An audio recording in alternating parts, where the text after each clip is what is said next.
Родилась я в Грозном. Уроженка Грозного. С самого раннего детства стала заниматься музыкой. В 1974 году пришла работать в симфонический оркестр. В 1997 пришлось покинуть республику. Раз, два, и. Неожиданно раздался звонок из Грозного. Меня пригласили хотя бы приехать посмотреть в Грозный. Буквально через 2 недели я приступила к работе уже в симфоническом оркестре. У меня нисколько не было сомнения, что я смогу работать, что я буду работать, и что город мой родной. Мне было предложено занять пост главного дирижера для того, чтобы оркестр привести в порядок. Честно скажу, я ни секунды не размышлял, не сомневался, я с радостью принял это приглашение. Во всем мире принято считать, что уровень культуры любой нации, любого города, любого региона, он определяется наличием симфонического оркестра. Здесь, в Грозном, я познакомился с прекрасной музыкой чеченских композиторов. И меня это радует, я ее пропагандирую в других городах, с другими оркестрами, где я гастролирую.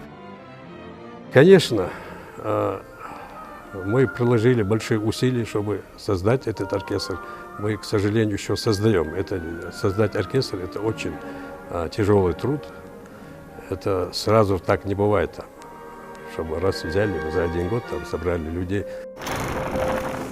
В далеком 1939 году, в тогда молодой Советской Республике Чечена и Ингушетия, произошло поистине историческое событие. Был основан симфонический оркестр преподавателя музыкального училища Грозного Михаилом Давидовичем Реслером. Ему удалось собрать молодых музыкантов, окончивших разные консерватории огромной нашей на то время страны. Оркестр исполнял различные произведения мировых композиторов, и также исполнялись произведения чеченских композиторов. В начале 60-х годов с оркестром работает Игорь Ковалев. В то же время с оркестром выступает молодой Муслим Магомаев.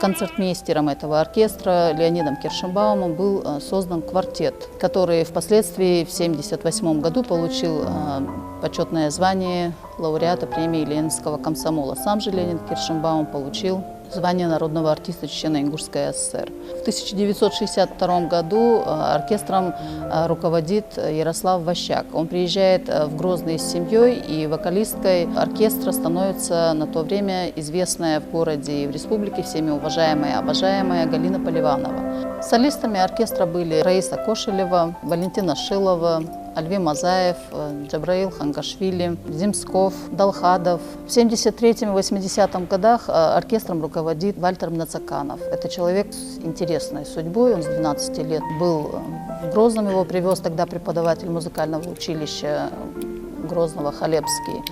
Отучился он в Грозненском музыкальном училище, затем поступил в Московскую консерваторию и вернулся работать в свой уже для себя родной город Грозный дирижером. И тогда, на тот период времени, ему удалось вывести оркестр в число лучших. Очень часто оркестр оставался без дирижера, и всякий раз вот в такие периоды на помощь Грозненскому оркестру приходил Павел Видых. Это был дирижер симфонического оркестра Северная Осетия-Алания. В 1980 году приглашается дирижером Валерий Раевский. Он работает дирижером по 1992 год.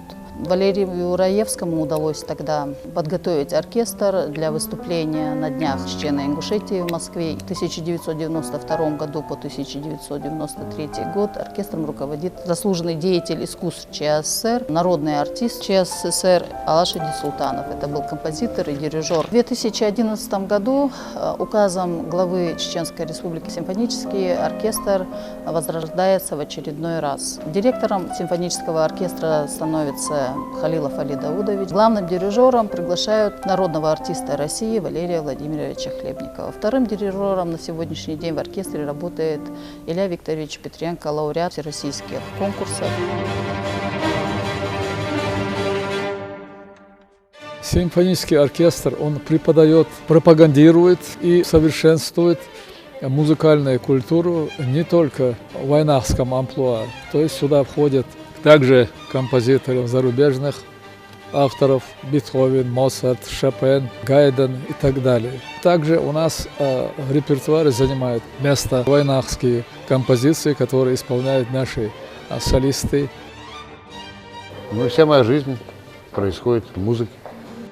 Для меня музыка — это праздник, это мечта. Музыка — это такой большой мир. Музыка — это наша жизнь. Я не могу себе представить себя без музыки, это исключено. Я бы сказал, музыка для меня все. Музыка для меня — это моя жизнь. Хочу поздравить оркестр с 75-летием. Я хочу пожелать счастья оркестру, удачи.